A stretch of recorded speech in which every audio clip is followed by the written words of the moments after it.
focusing on your health in today's world, it's like investing. And then spending all your time with work, it's kind of like having a job. If you know that if you have a job, you go to work, you work 40 hours a week, you're going to get paid for that week. Obviously, if you're an entrepreneur, it's a bit different. But in general, you know you're going to get paid. But investing is a bit different. You have to invest and the money comes back later, sometimes years later.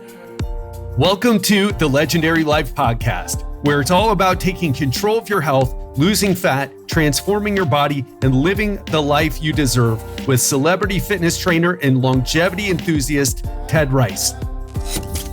Have you ever told yourself that you're lazy for not exercising and eating right? Or maybe you've told yourself that if you just had more discipline, that you'd be able to get in shape and stay in shape. And it's really this lack of discipline that is your problem.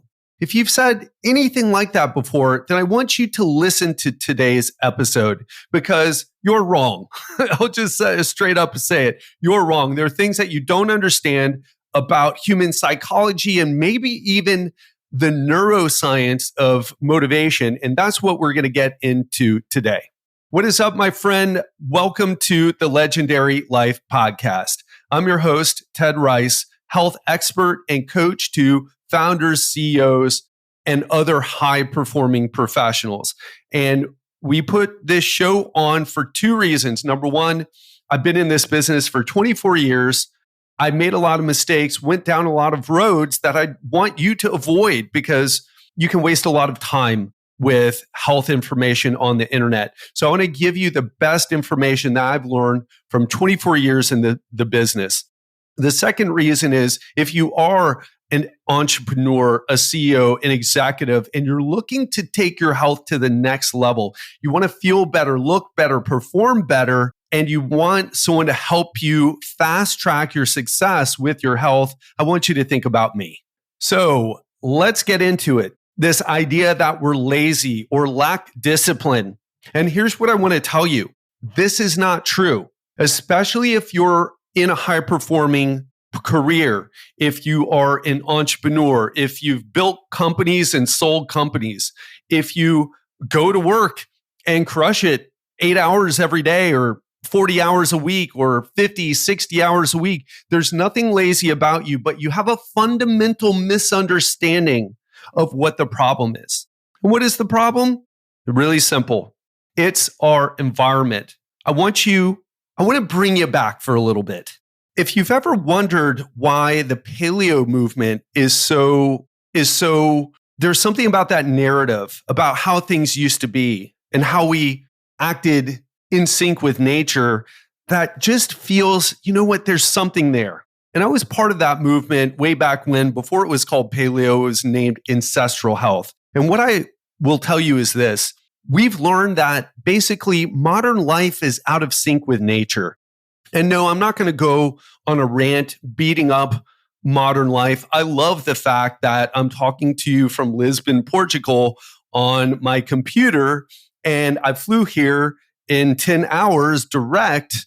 And I'm going to be spending a week in Rome and visiting Positano. I love modern life, but we have to understand that it's out of sync with nature. And the programming that our brain and body have is ancient. It's hunter and gatherer DNA.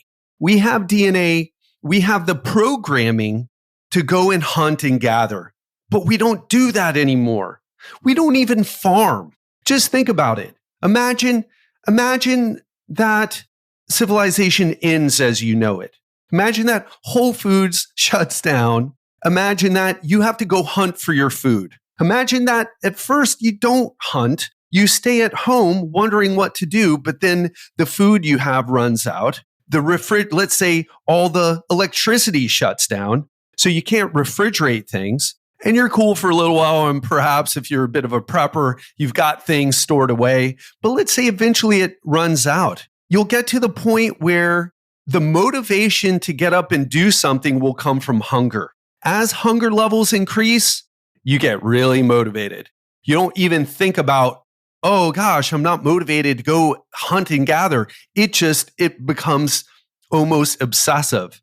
Then you go out you hunt, you gather, and let's say you end up getting a deer and gathering some berries and nuts and bring it back and cook it up, and then it doesn't last.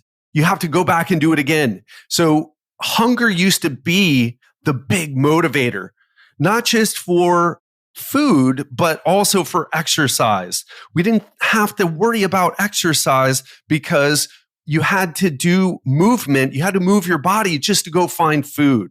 And the real issue was hunger and the threat of starvation. And think about how things are now. Are you worried about starving to death? I hope not. You might be one of those people. Hopefully you're not one of those people who on a flight from Miami to LA, you're like, oh my God, if I don't get the peanuts, I'm going to starve to death.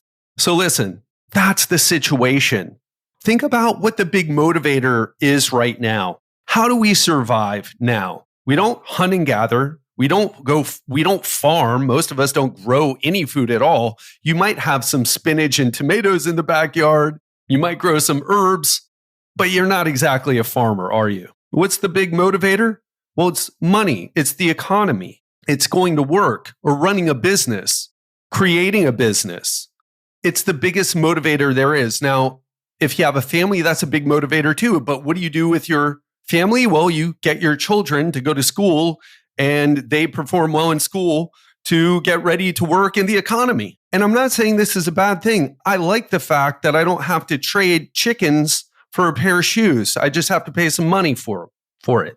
So I'm not saying it's bad, but it's just important to understand the main motivators are not getting in shape and eating healthy and making sure you're not overweight. Those can become motivators eventually, and we'll talk about that. But in the short term, it's not the motivation. The big motivation here is to go make money. And of course, if you run a business like me, my main motivator is not money. I would be in a very different business if it was just money. I would be doing sales, or I would be doing something different if I was super money motivated. I want to make money with my business. This is part of my business, what you're listening to right now, but I also want to make a difference. So of course, it's not all about money, but at the end of the day, money is how we judge the success of our business. It's how we pay for things. It's how we pay our bills, go on vacation. And that's the big motivator now. In fact, if you think about why people say they don't have time to exercise, why is it? Well, because I work a lot and then I have to take the kids and pick the kids up. Or maybe you feel you're running a business, you're an entrepreneur, and you feel a bit guilty for not spending more time with your kids. So at the end of a long day, you don't want to go to the gym. You want to spend time with your family, especially if you're in your 40s and 50s and you spent a lot of your time when you were building your business. You didn't spend it with your family. You missed some years and you feel a bit guilty for that.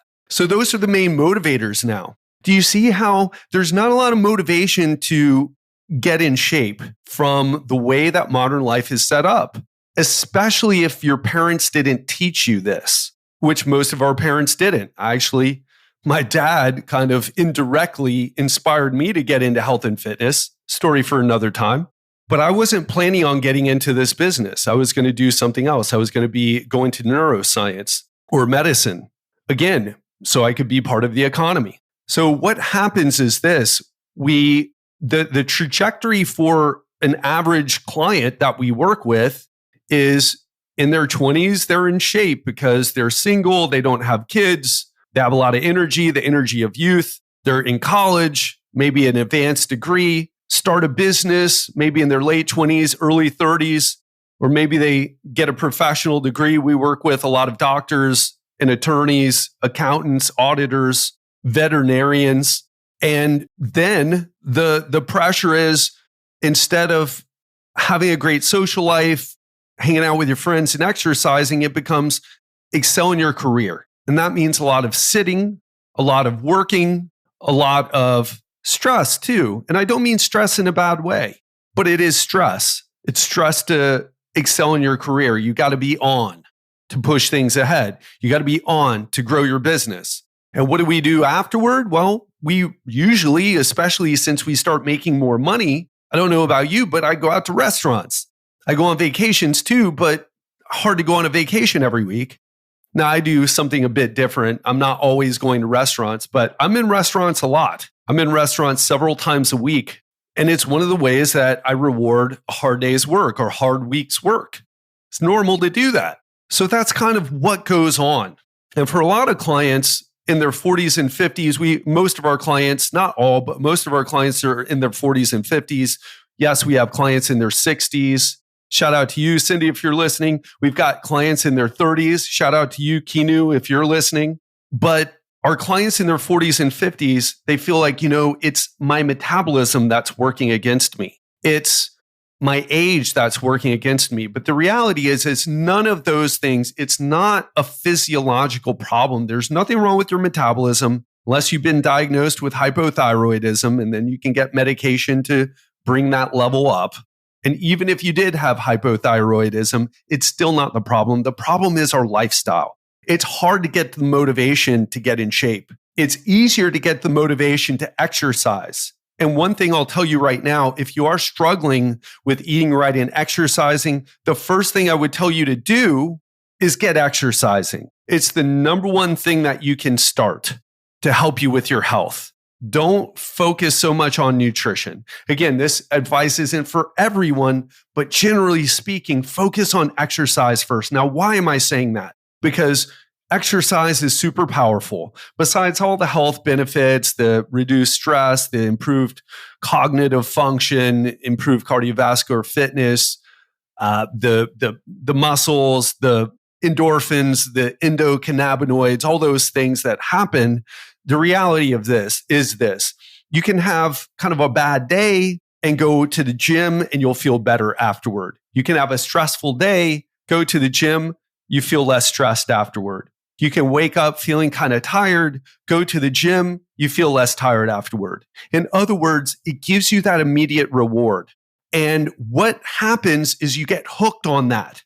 If you stay consistent enough with exercise, you will get hooked on it because there's an immediate payoff. Again, you're not feeling good, you go to the gym, you feel better. And many of our clients actually are exercising already when they come and work with us. Some of our clients aren't, but most of our clients, probably 70% of our clients, maybe 70 to 80% of our clients, they're already exercising when they start working, when they join my coaching program. The problem with nutrition is this. You can go to the gym and get an immediate payoff from it, but nutrition is trickier.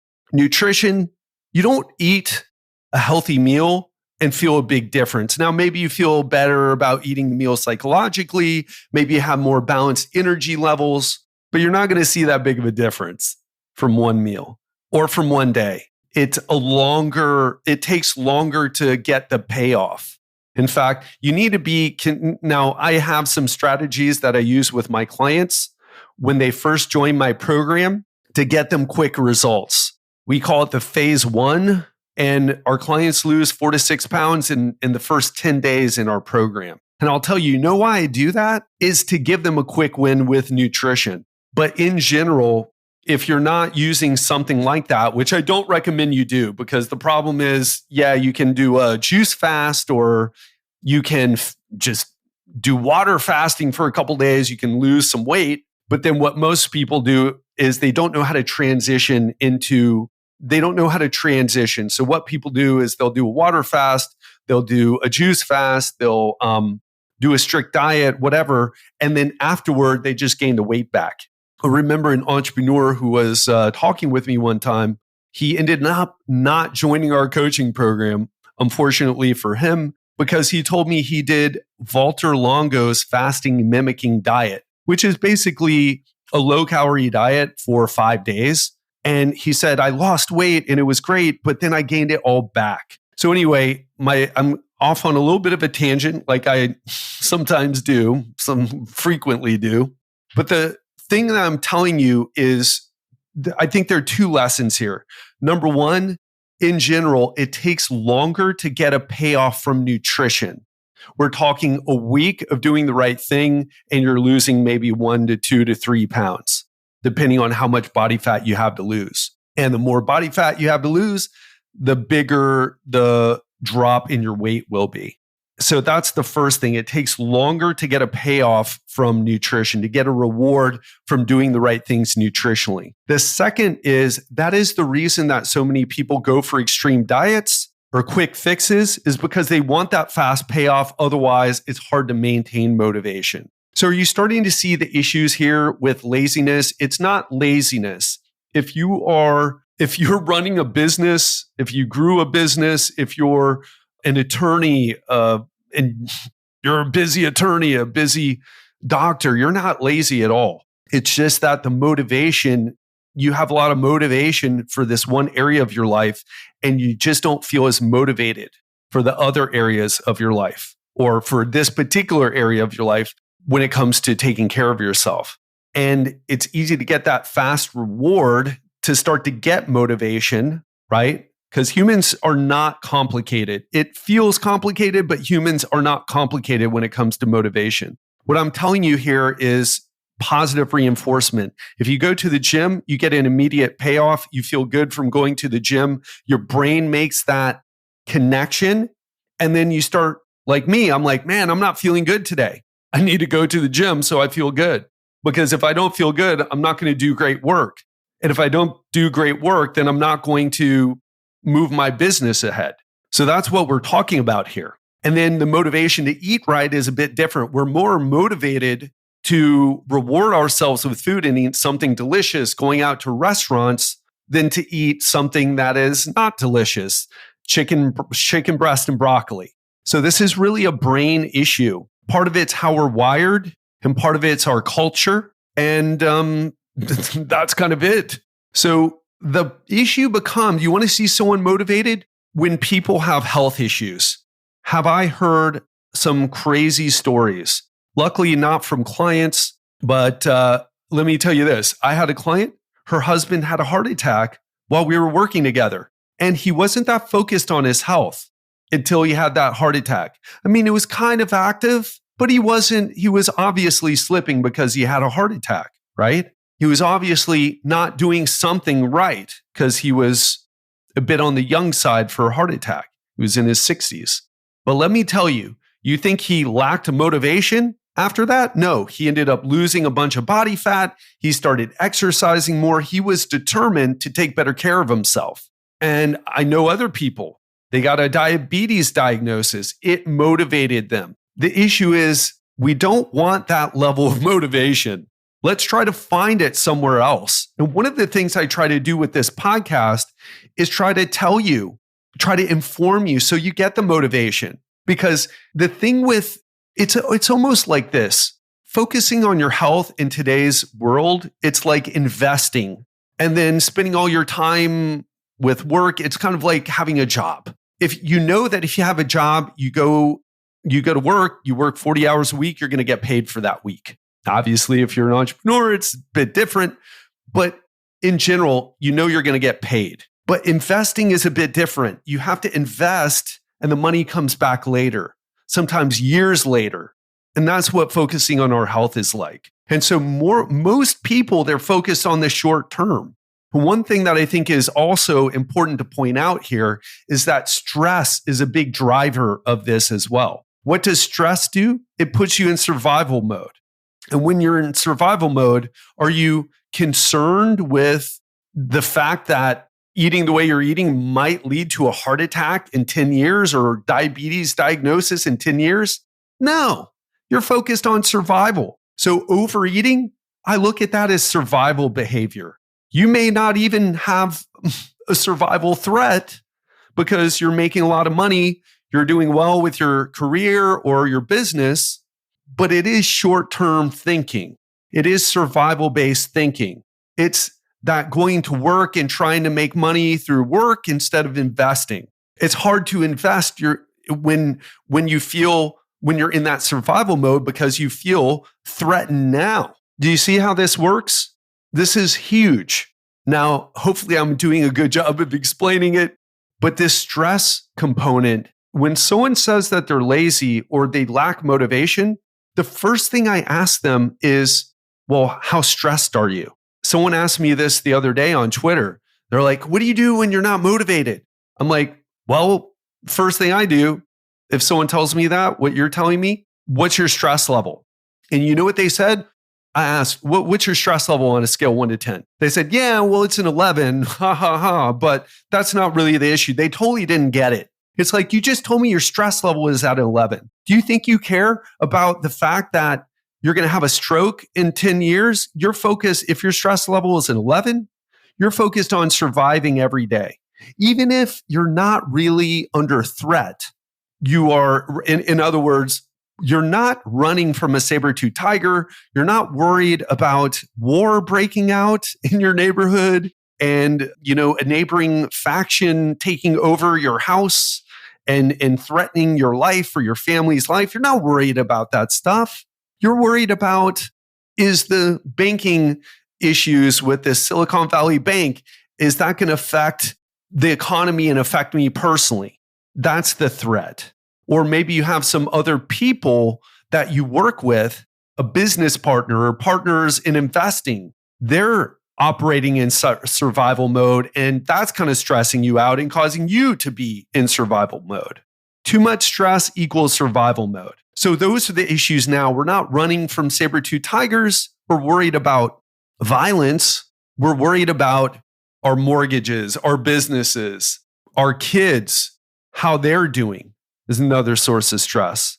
So those are the stressors these days. And even though you don't feel like, well, I'm not really afraid of dying, but it doesn't matter. Again, we go back to that hunter-gatherer wiring that we have, that hunter-gatherer DNA, and it pushes us into survival mode. Survival mode's all the same. We're focused on the short term. We forget the long term. That's what too much stress does.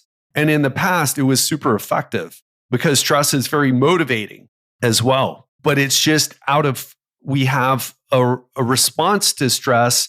The stressors don't go away. Like either you get eaten by the saber-toothed tiger or you get away and you're fine and the stress levels come back down. But when you're worried about the economy, when you're worried about politics, when you're worried about the housing market, those things, those don't get resolved quickly. Those change over weeks, months, even years.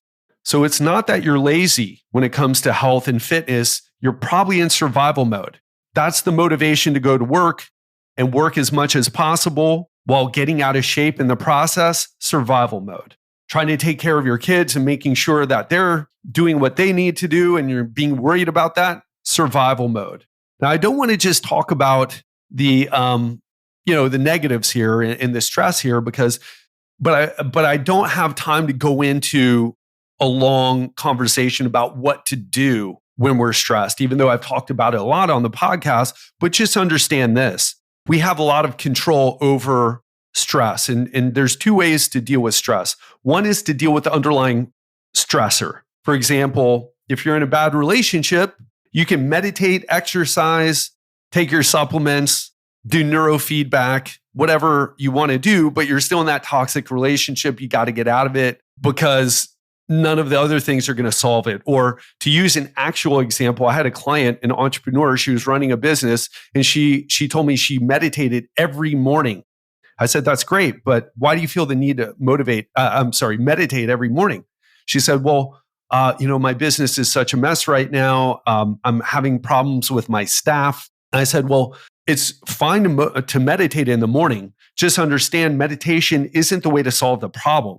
The way to solve the problem is to meditate to lower your stress so that you can actively find solutions to your staffing issues. Okay. So what I can tell you right now is if you feel like you're lazy, it's probably a stress issue. You're probably operating without knowing you, of course.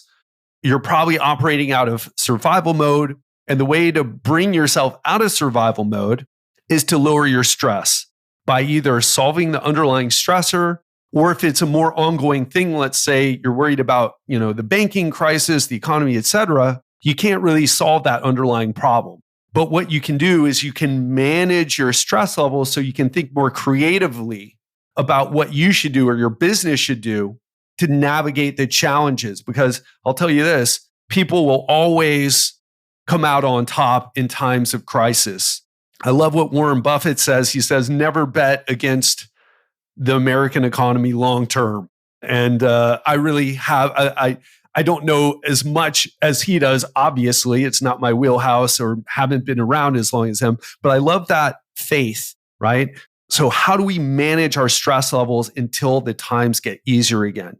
How do we come up with creative solutions until the times get less chaotic? That's what I want to leave you with today. What can you do after listening to this episode? What can you do to start to lower your stress, start to bring yourself out of survival mode and feeling lazy and start operating in a way where you're investing in yourself? Because the chances are you're going to be around in 10, 20, 30 years.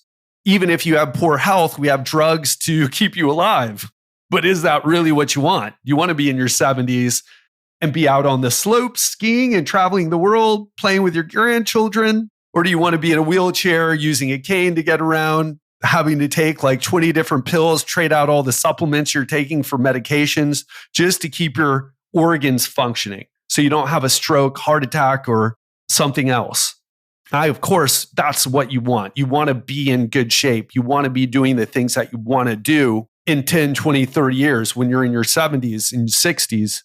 And so what I want to ask you is, after listening to this today, what action can you take to start to get out of survival mode, start to slowly, what small action, right? If you're in a place right now where you're not currently exercising or doing things to proactively lower your stress, what can you do? What small action can you do to start to bring yourself out of that place? And if you're in a position where you're actually working out quite a bit, but you're not getting the results you want, or you want to take your results to the next level, then you and I should chat.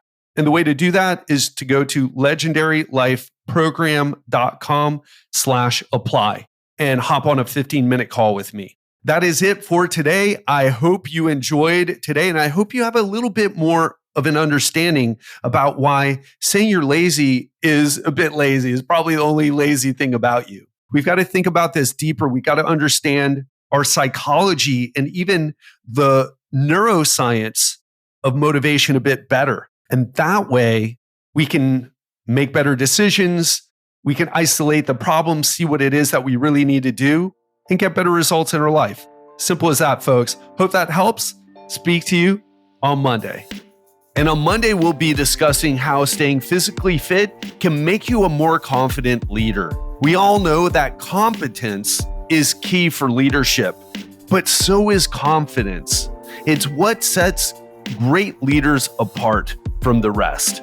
And what's cool is that regular exercise can help you boost your self-esteem and leadership presence. So we're going to be exploring the science behind this and giving you some actionable tips so that you can become an even more confident leader. To find out more, tune in on Monday and speak to you then.